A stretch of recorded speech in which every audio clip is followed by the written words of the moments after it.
ধর্ষিতার তকমা নিয়ে শ্বশুরবাড়িতে পা রাখার ভাগ্য আদৌ কারো হয় কিনা তা আমার জানা নেই, কিন্তু আমার হয়েছে। চোখের সামনে প্রসাদময় বাড়িটাই আমার শ্বশুরবাড়ি।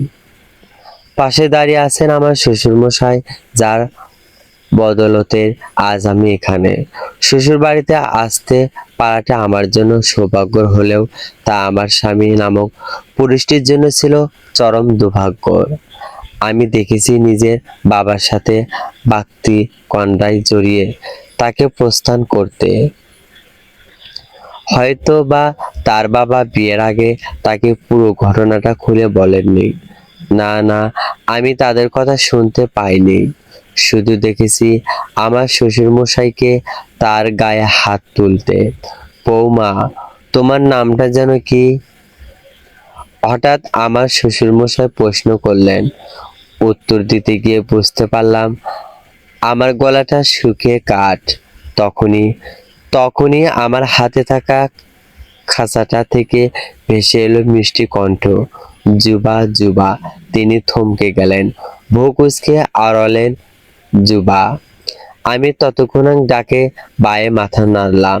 বুকের সাথে চেপে ধরে রাখা খাঁচাটা একটু আলগা করতে আমার দস্যি জুবাটা ডানা ঝাপটে উঠল। এত লম্বা সময় ধরে দু হাতে ঝাপটে ধরে রাখার কারণে আমার শাড়ির আঁচলে ঢেকেছিল খাঁচাটা। প্রসাদের চারপাশ তখন লাইটের কড়া আলোয় দিনের মতো ঝকঝকে তকতকে। খাঁচার মধ্যে থাকা আমার বনটিয়া পাখিটিকে দেখে শ্বশুরমশাই একটু অবাক হলেন। বোধ করি এই প্যারটটা শুরু থেকে খাঁচাটার মধ্যে ছিল। আমি ওর ওপর নিচু মাথা নাড়ালাম। তোমারে পোষা পাখি বুঝি?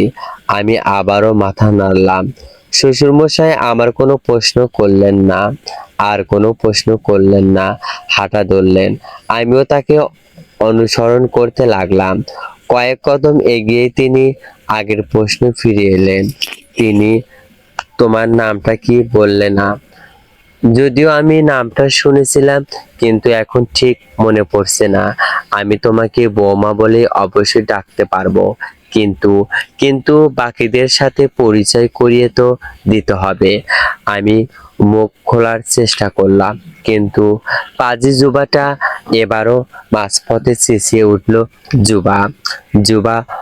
বুঝতে পারলাম জুবার ক্ষুধা লেগেছে, নইলে ও সহসা আমার কথা অবাধ্য হয় না। ওকে বাড়ি থেকে বের হওয়ার আগেই বলেছিলাম আমি যতক্ষণ না বলবো ততক্ষণ একদম চুপটি করে ঘাপটি মেরে থাকতে। ও আমার সব কথা শোনে যতক্ষণ ওর পেট ভরা থাকে ততক্ষণ। শ্বশুরমশাই থমকে দাঁড়ালেন, সাথে আমিও। লম্বা ঘোমটার আড়াল থেকে তিনি হাসলেন কি না স্পষ্ট বুঝতে পারলাম না, তবে তার গলার স্বরে হাসি রেশ লেগেছিল। বুঝলাম তো তোমার নাম জুবা, কিন্তু আমি তোমার মালিকের নাম জানতে চেয়েছি। কিন্তু তুমি কি আমাকে তোমার মালিকের নামটা বলতে পারবে? সে হয়তো আর ফাদার ইন ল এর সাথে কথা বলতে চাইছে না। জুবা জুবার চিৎকারে আমি কিছুটা ঘাবড়ে গেলেও শ্বশুরমশাই প্রভাবিত হলেন না। জুবা আরো বেয়াদবি করার আগেই আমি পরিস্থিতি সামলাতে মুখ খুললাম। মার নাম আলতা। আরিস মাহতাবের আলতার কণ্ঠ শুনে সবসি নিঃশ্বাস ফেললেন। সত্যি বলতে তিনি মেয়েটার নাম ভুলে যায়নি, শুধু নিশ্চিন্ত হতে চেয়েছেন। পুত্রবধূ তার বোবা নয়। মান্তাসা রেহবার আলতা। বাবার নাম মাহমুদ রেহবার আর মায়ের নাম ইসাপূর্ণা। ঠিক তো, ওর নিজ মাথা দোলায় আলতা। আরিস মাহাতিবির তাকে নিয়ে এসে পৌঁছান বাড়ির সদর দরজার সামনে। দরজাটা বিশাল বড়, অসংখ্য নিপুণ কারুকাজে সজ্জিত। একজন মাঝবয়সী দেখতে লোক এসে দরজা খুলে দিয়ে বিনীত ভঙ্গিতে মাথা নিচু করে দাঁড়ালেন। Welcome home sir.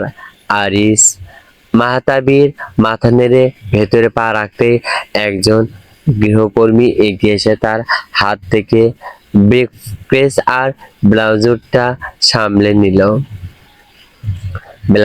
সামনে নিল।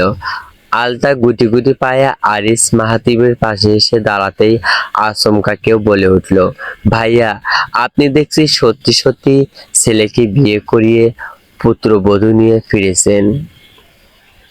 আরিস মাহতাবীর গম্ভীর গলায় বললেন, আরজুকে তো ফোনে সবটা বুঝিয়ে বলেছিলাম, ও তোমাদেরকে কিছুই বলেনি।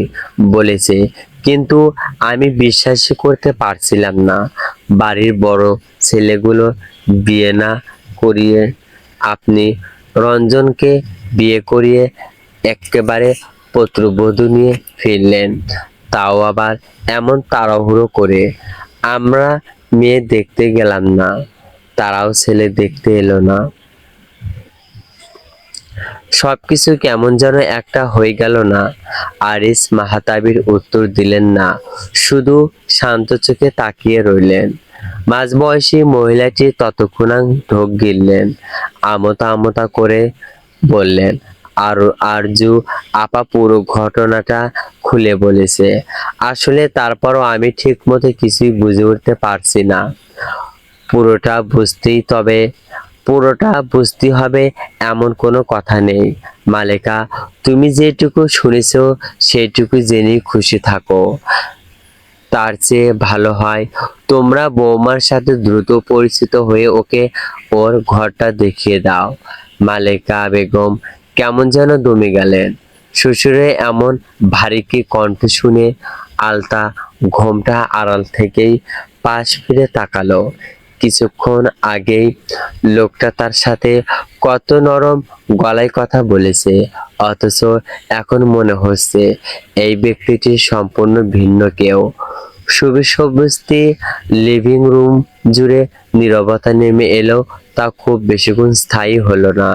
আচমকা ভেসে এলো আর একটি নারী কণ্ঠ, রঞ্জু কোথায়? ওকে দেখছি না কেন? আরিস মাহতাবের প্রশ্নটা এড়িয়ে গিয়ে বললেন, তোমরা হয়তো বৌমার ক্লান্তির কথা ভেবে কেউ পরিচিত হতে চাইছো না। আমিও ভেবে দেখলাম তড়িঘড়ি করে পরিচয় হওয়ার দরকারই বা কি। তোমরা বরং পরে পরিচিত হয়ে নিও। ধারা, জি চাচ্ছু, বলো। রঞ্জিকের বউকে ঘরে নিয়ে যাও। ধারা নামের তরুণীটি এগিয়ে গেল আলতার দিকে। সে আলতো করে কাঁধে হাত রাখতেই আলতার শরীরটা মারাত্মকভাবে কেঁপে উঠল। ধারা তার সমস্ত টের পেয়ে মৃদু হেসে কানের কাছে মুখ এনে বলল, আমি হলাম গিয়ে তোমার বড় ননদের বাড়ি ধারা। আমার ছোঁয়াতেই যদি এভাবে কেঁপে ওঠো, তাহলে তাহলে রাউডি যখন চেপে ধরবে তখন কি করবে? হুম। কথাগুলো ফিসফাস করে বলে মুখ টিপে হেসে ফেলল ধারা। আলতার শরীরটা এবার ভয়ে শক্ত হয়ে এলো। ঠিক তখনই যুবা কর্কশ গলায় চেঁচিয়ে উঠল, যুবা, যুবা। ধারা হাসি থেমে গেল, ভ্রু কুঁচকে তাকালো বুনো পাখিটার দিকে। কেমন যেন রাগী চোখে তাকিয়ে আছে পাখিটা তার দিকে। মনে হচ্ছে খাঁচা ভেঙে এখনই বেরিয়ে এসে তার ওপর আক্রমণ করে বসবে। ধারা নিজের এই অহেতুক ভাবনাকে সরিয়ে দিল। হয়তো তার কথাও ভুল হচ্ছে। একটা পাখি অকারণে বা কেন তার ওপর ক্ষুদ্র হতে যাবে? তার ভাবনার মাঝে হঠাৎ আরেকটি তরুণী এগিয়ে এলো। ধারার উদ্দেশ্য বলল, দেখি সর সর, আগে রাউডি ব্রোকা বউকে আনবক্সি করি, তারপর তারপর ঘরে নিয়ে যাওয়ার ব্যাপারটা দেখছি। মেয়েটা দাপুটে চালচলনে ধারা একটু সরে যেতে বাধ্য হলো বটে। কপালে ভাঁজ ফেলে বলল, তুই কি শুনতে পাসনি? তারা চাচ্ছু বলেছে পরে পরিচিত হতে। তারা নামের মেয়েটি নিজের টপসের হাতা গুটিয়ে নিতে নিতে বলল, চাচুর কথা তুই ঠিক মতো বুঝতে পারিসনি আপু। সে বলেছে পরিচিত হতে না, চাইলে ওকে ঘরে রেখে আসতে। তার মানে কি দাঁড়ায়? পরিচিত হতে চাইলে এখনই হতে পারি, কিন্তু চাচ্ছু পারি না। আরিস মেহতাবি কিছু বললেন না। তারা কেমন যেন একটা অদ্ভুত চাইনি নিক্ষেপ করে ধারার দিকে। তারপর এক ঝটকায় আলতা ওড়নাটা কেবল মুখের ওপর থেকেই নয়, মাথার ওপর থেকেও টেনে নিচে ফেলে দিল। ওড়নাটা সরে যাওয়ার সাথে সাথেই আলতা যেন মাটির সাথে মিশে যেতে চাইলো। মাথা নিচু করে নিঃশ্বাস বন্ধ করে দাঁড়িয়ে রইল সে, যেন একটু নড়লেই সবাই তাকে আরো গভীরভাবে দেখে ফেলবে।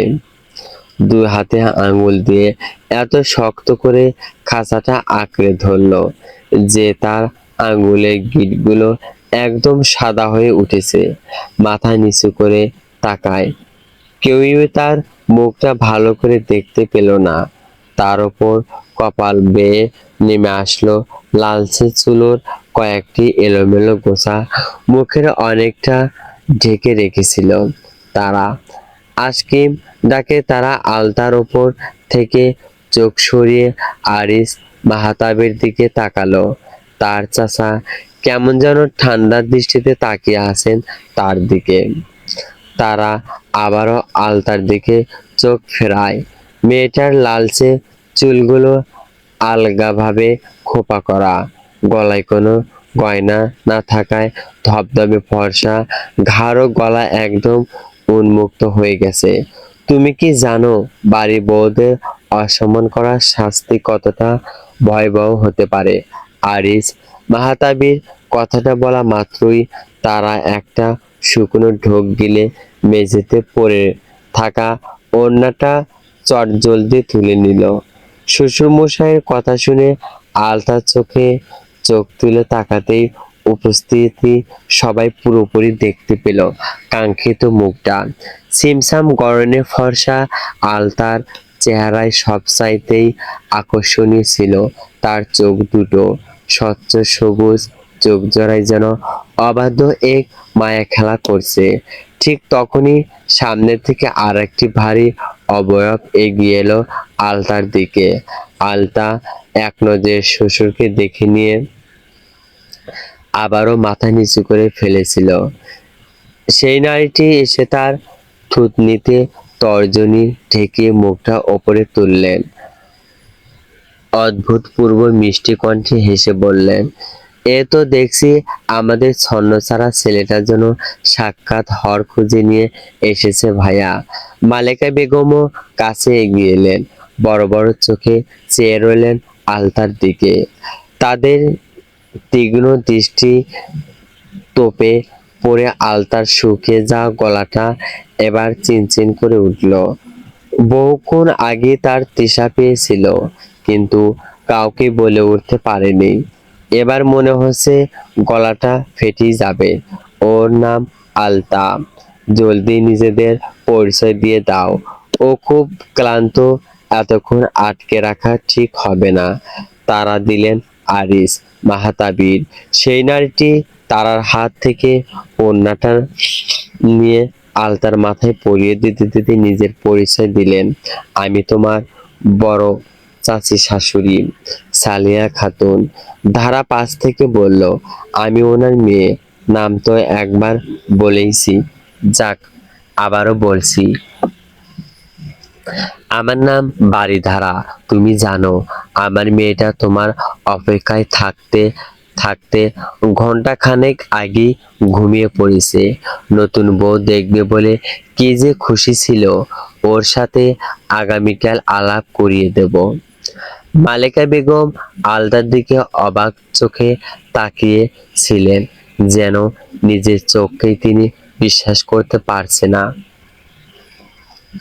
সালিয়া খাতুন নিজে উদ্যোগে মালেকা বেগমের পরিচয় দিলেন, উনি তোমার ছোট চাচি শাশুড়ি মালেকা। এবার তিনি তারার দিকে ইশারা করলেন, ও হচ্ছে মালেকার মেয়ে শুকতারা। আলতা কারোর দিকে তাকালো পর্যন্ত না। তার এমন নিস্তরঙ্গ অভিব্যক্তি দেখে মালেকা বেগম মুখ বাঁকালেন। তুমি তো কাউকে দেখছই না ভালো ভালো করে। সালেহা খাতুন আলতার মাথায় স্নেহের হাত রাখলেন। নতুন জায়গায় এসেছে তো, তাই একটু জড়তা কাজ করছে। আস্তে আস্তে সব ঠিক হয়ে যাবে। এরপর এরপর তিনি আঙুল দিয়ে আদুরে দাঁড়িয়ে থাকা দুজনকে দেখিয়ে বললেন, ও ও আমার ছেলে বারিশ, আর পাশের জন ধারার স্বামী কৌশিক। বারিশ নামের তরুণ ছেলেটি হাত নেড়ে আলতার দৃষ্টি আকর্ষণ করার চেষ্টা করলো, কিন্তু কিন্তু আলতা তার দিকে তাকালই না। ফলে বারিশ মুখটা ভার করে ফেলল। সালেহা খাতুন এবার আরজু বেগমকে দেখিয়ে বললেন, উনি হলেন গিয়ে তোমার ফুফু শাশুড়ি। ওনার একটি ছেলে আছে। সালেহা খাতুন চারপাশে তাকালেন, কিন্তু ছেলেটিকে দেখতে পেলেন না। শাওন কোথায়? আরো আরজু, ও ঘুমিয়ে গেছে ভাবি। পাশ থেকে মালেকা বেগম উত্তর দিলেন। আরজু বেগম দৃষ্টি তখনও আলতার ওপর স্থির। আরিস মাহাতাবির বিষয়টি খেয়াল করলেন। তার মনে একটি প্রশ্ন উকি দিল, রঞ্জক কি ইতিমধ্যে ওর ফুপিকে সব জানিয়ে দিয়েছে, নাকি নাকি পর মুহূর্তেই ভাবলেন, না যদি জানিয়েই দিত তবে রঞ্জন কোথায় আছে তা আমাকে জিজ্ঞেস করতো না, হয়তো এখনো জানায়নি। পরিচয় তো হয়েই গেল। ধারা, এবার ওকে ঘরে রেখে এসো। চাচার কথায় ধারা মাথা নেড়ে আলতার দুই কাঁধ পিছনে থেকে আলতো করে ধরে পা বাড়ালো লিফটের দিকে। তাকে সেদিকে যেতে দেখে আরিস মাহতাবীর চোখের পলকে বললেন, ওকে দোতলার সেই ঘরটাই দেখিয়ে দাও যেখানে তোমার দাদি ছিলেন। ধারা চমকে তাকালো চাচার দিকে। উপস্থিতি বাকিরাও তার কথাটা বুঝতে পারল না। আরজু আরজু বেগম মুখ খুললেন, ধারা, ওকে চারতলায় নিয়ে যাও। আমি বলেছি দোতলায় নিয়ে যেতে। কেন বলেছো?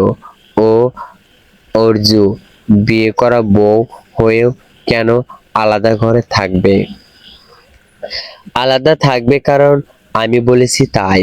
তুমি বা কেন বলেছো? বউ থাকার পরও রঞ্জন কেন একা থাকবে? আমাকে কি এখন তোমার কাছে জবাবদিহি করতে হবে? আরজু, হবে না ভাইয়া, শুধু হাত জোর করে বলছি, ছেলেটার সাথে আর অবিচার করো না। তুমি বুঝতে পারছো না? আমি সব বুঝতে পারছি ভাইয়া, তুমিও এবার একটু বোঝার চেষ্টা করো। এমনিতেই অনেক বড় অবিচার করে ফেলেছো তুমি, এখানেই থেমে যাও। আরিস মাহতাবী তীক্ষ্ণ চোখে তাকালেন, কোনো অবিচারের কথা বলছো তুমি? আরজু বেগম চোখ বুজে দীর্ঘশ্বাস ফেললেন। তারপর তারপর চোখ মেলে দ্রুত পায়ে হেঁটে গেলেন। আলতার সামনে নববধূর মুখটা দু হাতে চেপে ধরে তীক্ষ্ণ নজর বুলিয়ে তিক্ত গলায় বললেন, রঞ্জু সম্পর্কে যদি তোমার যথাযথ ধারণা থাকতো ভাইয়া, তাহলে এই মেয়েটাকে তুমি কোনোদিনও ওর বউ বানিয়ে আনতে না। আরিস মাহতাবী বিরক্ত হলেন। তুমি ঠিক কি বলতে চাইছো পরিষ্কার করে বলবে। আমি এটাই বলতে চাইছি, তুমি যার হাতে এই মেয়েটাকে তুলে দিলে সেই ছেলেটা জন্ম থেকেই প্রোটানো পিয়ার আক্রান্ত ভাইয়া, যাকে বলে কালার ব্লাইট। রঞ্জু চোখে দেখা পৃথিবীতে লাল সবুজ নামে কোনো রঙের অসুস্থতাই নেই। আরিস মাহতাবীর চমকে তাকালেন বোনের দিকে। কথাটা তিনি জানতেন কিন্তু মনে ছিল না। মনে থাকবে বা কিভাবে? অনেক বছর আগে এই ব্যাপারে জানতে পেরেছিলেন তিনি। বিষয়টা ততটা গুরুতর মনে হওয়ায় স্মৃতির পাতা থেকে মুছে গিয়েছিল। আরজু বেগম বললেন, যা করার তা তো করেই ফেলেছো, এবার অত্যন্ত আমার কথাটা শোনো। আরিস মাহতাবের চোয়াল শক্ত হয়ে এলো, তবুও জানতে চাইলেন, কি করতে চাইছো? এমনিতেই ওর সৌন্দর্যের সবচেয়ে নজরকাড়া দিকটাই রঞ্জু দেখতে পাবে না। তার উপর আলাদা রাখলে রঞ্জু মনে ওর প্রতি টান তৈরি হবে কিভাবে? আরিস মাহতাবির কোনো এক অজানা কারণে মনে মনে বেশ শুকনো হলেন। এই ক্ষোভে কি সিকিউরিটির জন্য নাকি নিজের প্রতি তৈরি হলো তা ঠিক বোঝা গেল না। তিনি আর কোনো কথা না বাড়ালেন না, আচমকা হনহন করে হেঁটে চলে গেলেন। তার প্রস্থানে উপস্থিতি সবাই সবস্থির নিঃশ্বাস ফেললেও আলতা অজানা কোনো এক আশঙ্কায় ভয় পেতে শুরু করলো। তার অস্থিরতা টের পেয়ে যুবা আবারও ডানা ঝাপটা চেঁচিয়ে উঠল, যাতে আশপাশের অনেকেই বিরক্ত হলো। আরজু বেগম ধারাকে সরিয়ে দিয়ে নিজে আলতাকে নিয়ে রওনা হলেন চারতলার উদ্দেশ্য। আলতার শরীরটা সামনে যেতে চাইল না, ইচ্ছা করলো যে কোনো একদিকে ছুটে পালিয়ে যেতে, কিন্তু এখন আর সেই উপায় বা কোথায়? যদি গল্পটি ভালো লাগে অবশ্যই কমেন্টে জানিয়ে দেবেন। আপনাদের কমেন্ট পেয়ে গেলে পরবর্তী পার্ট দ্রুত আপলোড করার চেষ্টা করব। প্লিজ চ্যানেলটি সাবস্ক্রাইব করবেন, ভিডিওটি শেয়ার করবেন। যারা গল্পটি পড়ছেন তারা রেসপন্স করেন প্রিয় প্রিয়। আপনাদের প্রতিক্রিয়ায় ঠিক করব এই গল্পের ভবিষ্যৎ। যারা গল্পটি পড়ছেন তারা রেসপন্স করুন প্রিয়। আপনাদের প্রতিক্রিয়ায় ঠিক করবে এই গল্পের ভবিষ্যৎ। চলবে।